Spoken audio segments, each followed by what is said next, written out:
اگر آپ لکھنؤ، اس کی تاریخ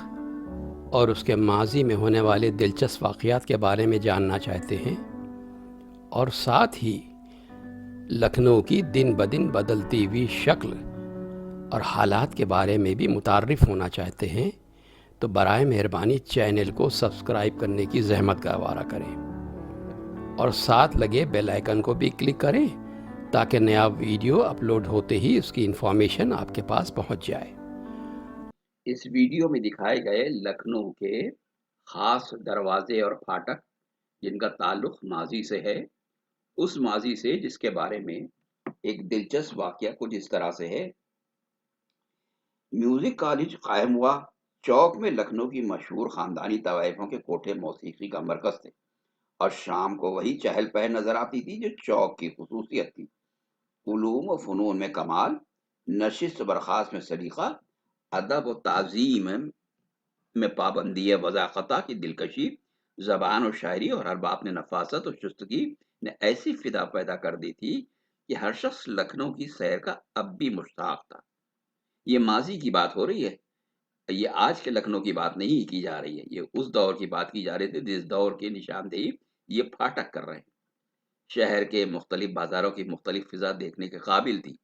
چوک کی فضا، امین آباد کی رونق، حضرت گنج کی شان اور شوکت ایک دوسرے سے بالکل مختلف تھی اور دیکھنے کے قابل تھی۔ لکھنؤ کی عمارتیں سیاحان عالم کو حیران کر دیتی تھی۔ لکھنؤ کے لوگوں کی گرمی اخلاق اور تہذیب و شائستگی نوواردوں کے لیے ایک دل کو مسخر کرنے والی کیفیت تھی۔ مشہور شاعر اختر شیرازی لکھنؤ کی سیر کو آئے اور یہاں کے حالات اور لوگوں کے خلوص و محبت سے متاثر ہو گئی یہ نظم کہی۔ کہتے ہیں بعد مدت کے نظر آیا دیار لکھنؤ، بعد مدت کے نظر آیا دیار لکھنؤ، دل فدائے لکھنؤ، آنکھیں نثار لکھنؤ، عرش ساما کیوں نہ ہو عرض دیار لکھنؤ، ہے بہار خلد سے بڑھ کر بہار لکھنؤ، مٹ چکے ہیں گرچہ تاج و تاجدار لکھنؤ، پھر بھی زندہ ہے ابھی روح وقار لکھنؤ، مشرقی رنگے تمدن کی خالص یادگار، کیوں نہ ہو ہر مشرقی دل سے نثار لکھنؤ، نو بہارے خلد کے کھوئے ہوئے کچھ خواب ہیں، نو بہارے خلد کے کھوئے ہوئے کچھ خواب ہیں، مایہ حیرت نہیں نقش و نگار لکھنؤ، یہ محل اسلاف کی تہذیب کا گہوارہ ہے، ہند میں باقی ہے یہ تنا وقار لکھنؤ، یہ فلک رتبہ مکان، یہ خلد ساما گلستان، رشک مہر و ماہ ہے نقش و نگار لکھنؤ، وہ ہے تنا آسماں پر اس میں ہے لاکھوں نہاں، وہ ہے تنا آسماں پر اس میں ہے لاکھوں نہاں،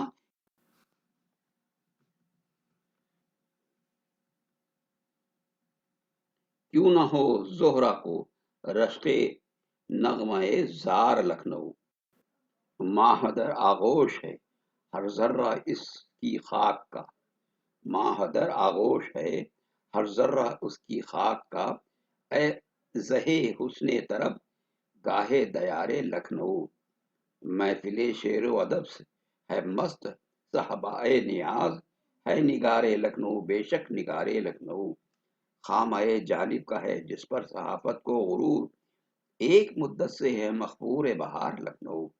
کس ادب سے لب پہ آتا ہے میرے احسن کا نام، جن کی ہستی ہے فروغ افتقار لکھنؤ،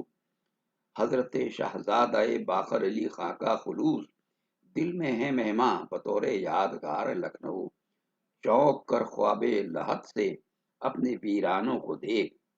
چوک کر خواب لحد سے اپنے ویرانوں کو دیکھ، جان عالم آہ او جانے بہار لکھنؤ، ایک حسن ناز میں تڑپائے گا برسوں ہمیں، ایک حسن ناز میں تڑپائے گا برسوں ہمیں، یہ خلش دل پر رہے گی یادگار لکھنؤ، اگلی عظمت یاد آتی ہے یہ رونق دیکھ کر، اگلی عظمت یاد آتی ہے یہ رونق دیکھ کر، ہم تو اختر اب بھی ہیں ماتم گزارے لکھنؤ۔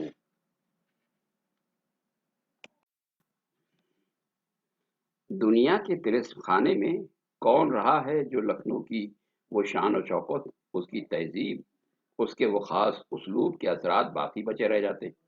دہلی اجڑنے کے بعد لکھنؤ کی ادبی اور تہذیبی آبادی نمودار ہوئی تو یہ کب تک قائم رہتی، اور کب تک انیس جوش اور ناسک گومتی کے کنارے بیٹھ کر لکھنؤ کی ختم شدہ شان کے افسانے لکھا کرے گا۔ ہم سب نے ان سب کا بسنا پڑھا، سنا، اور ان کا اجڑنا، بکھرنا اور خاک بسر ہونا بھی دیکھ رہے ہیں۔ لکھنؤ کا وہ طلسماتی شہر، وہ کوچہ بیر انیس، فرنگی محل، نور باڑی، بزازہ، جھوائی ٹولہ، بنجاری ٹولہ، کشمیری محلہ، کازمین، پھول والی گلی، چاہ کنکر، چوک، صرافہ اور دیگر تاریخی مکانات ماضی کا شاندار اثاثہ کیا سے کیا ہو کر رہ گیا۔ آغا مہندی اور شرن نے جس لکھنؤ کا تذکرہ کیا تھا اس کی دھندلی سی تصویر بھی نظر نہیں آتی۔ جوش نے اسے لکھا ہے،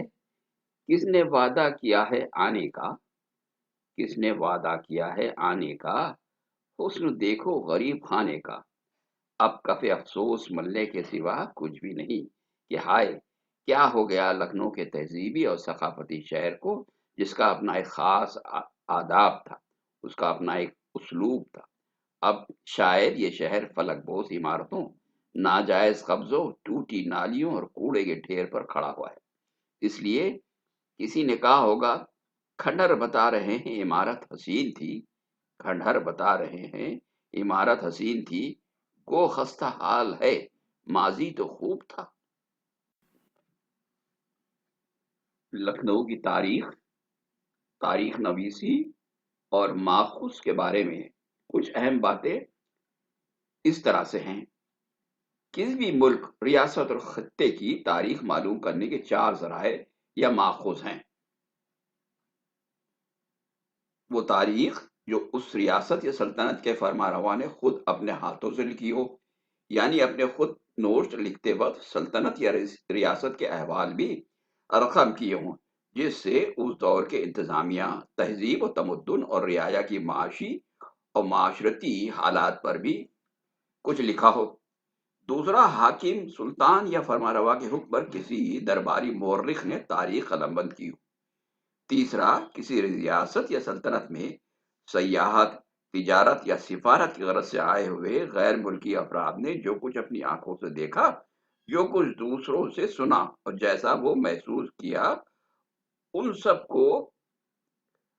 اور ان حالات کو یادگار کے طور پر اپنے پاس تحریر کی شکل میں محفوظ کیا ہو۔ کچھ ایسے مورخ بھی ہوئے ہیں جو کسی دربار یا سرکار سے تعلق نہیں رکھتے تھے، مگر صرف اپنے شوق کی وجہ سے وہ اپنے دور کے سیاسی، سماجی اور معاشی حالات کو نجی طور پر ضبط تحریر میں لائے۔ لکھنؤ کی تاریخ کے بارے میں یہ چاروں باتیں پوری طریقے سے نہ جانے کتنے ہی تاریخ دانوں نے جو اس دور میں موجود تھے اور اس دور کے فرمانروا اور اس دربار سے جڑے ہوئے لوگ اور عوام میں سے کچھ لوگ جنہوں نے لکھنؤ کی تاریخ کو قلم بند کیا، نتیجہ یہ ہے کہ تاریخ کے واقعات اور تاریخ کے کسی اہم پہلو کو لوگوں نے اپنے اپنے انداز میں طرح طرح سے بیان کرنے کی کوشش کی۔ کچھ واقعات ایسے لکھے گئے جو قطعی طور پر اس تاریخ سے تعلق نہیں رکھتے تھے، یعنی وہ من گھڑت تھے۔ مثال کے طور پر یہ کہا جاتا ہے کہ جس وقت 1857 کی غدر اپنے عروج پر تھی، اس وقت وادی علی شاہ جو آخری فرمانروا تھے، ان کی یہ کیفیت تھی کہ ان کو جوتی پہنانے والا کوئی نہ تھا، اس وجہ سے وہ اپنے بستر پر سے اتر نہ سکے اور گرفتار کر لیے گئے، جو کہ قطعی جھوٹ ہے۔ اسی بات کو نہ جانے کتنے لوگوں نے نمک مرچ لگا کر بیان کیا، جبکہ وہ حقیقت سے کہیں دور تھا۔ انگریزوں کی لکھی ہوئی تاریخ اور اس دور کے تاریخ دانوں نے اس طریقے کا کسی بھی قسم کا بیان اپنی کتاب میں یا اپنی تاریخ میں درج نہیں کیا ہے، نہ ہی ملتا ہے۔ اسی طریقے کے سینکڑوں واقعات ہیں جو لکھنؤ کے بارے میں بتائے جا سکتے ہیں۔ مثال کے طور پر یہاں کے تہذیب و تمدن میں ایک بات بہت خاص طور سے مشہور کی جاتی ہے کہ یہاں لوگ پہلے آپ یعنی ایک دوسرے کو ترجیح دینے کے لیے پیچھے ہٹ جایا کرتے تھے، اور اس چکر میں نہ جانے کتنے واقعات مزہ کا خیز کیفیت اختیار کر لیتے تھے۔ اور اس میں دو نواب صاحب کا ذکر بھی آتا ہے جو اب اس ریلوے اسٹیشن پہ ایک دوسرے کو پہلے آپ کہتا رہے، نتیجہ یہ ہوا کہ ان کی ٹرین چھوٹ گئی اور اس واقعے کو